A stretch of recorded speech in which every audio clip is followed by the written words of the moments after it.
Hello my friends, and welcome to a new set of Letters from Paradise. This is episode 46, and I've called both the set and this episode Affection.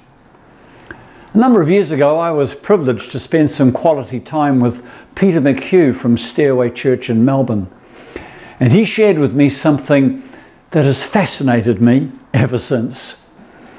At the time, Peter and his church were participating in an interesting experiment. They had decided that instead of using the word love, they would substitute the word affection, whether when reading scripture, teaching, or just sharing together, provided they remembered affection would be the word they used instead of love. The word affection already crops up in our Bibles, and it has this dictionary meaning: fond attachment, tenderness, to touch warmly, the emotional realm of love. It's quite possible to believe the best things about love, that it's the essence of the divine, that it is that quality by which we lay down our lives for another, and that it was love for the world that placed God on a Roman cross in a supreme act of rescue for all mankind. It's possible to know and believe the best things about love, yet be detached from the experience of love that is the deepest need of every one of us. Our theological and philosophical ideals about love may be spot on, but ours is to be a life of knowing love's touch and a life of touching others, affecting others through an expressed love. That's where the word affection helps us. We all know what affection is.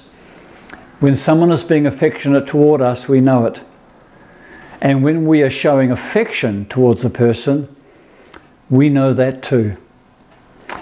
Just imagine a world where St. Paul's exhortation to the Romans was universally practiced. Be kindly affectionate to one another, with brotherly love, in honour giving preference to one another.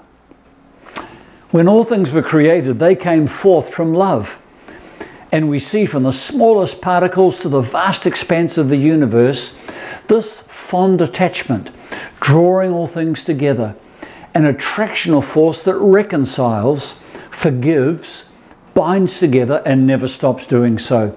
It's the apaka telasso enthused about by St. Paul as he writes of a movement through Jesus where the world is coming together rather than being pushed apart.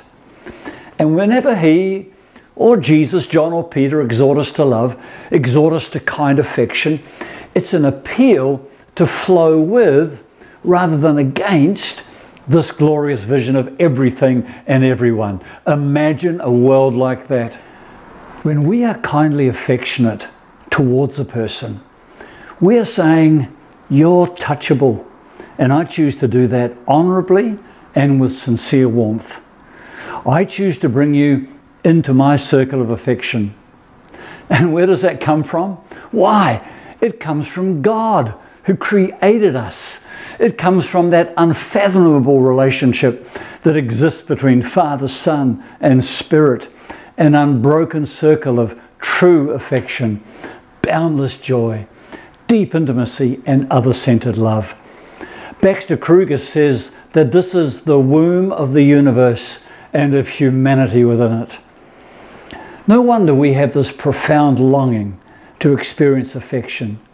And even when things went terribly wrong with Adam's race, that which was always determined by God, that Jesus would cross every chasm to unite himself with us and bring us with him into the Trinitarian life of affection and joy, really did happen. Jesus changed the truth of what it means to be human.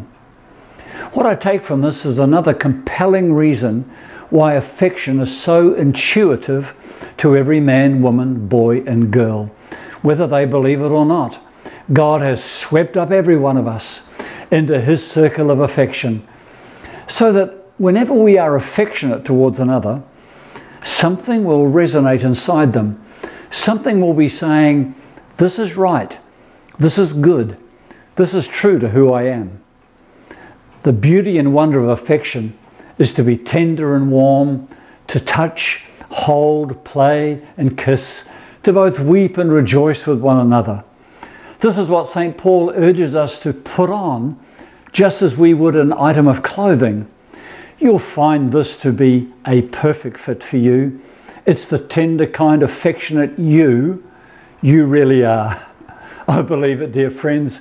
Be it. Let's make the world a kinder, gentler, and more loving place. Shalom.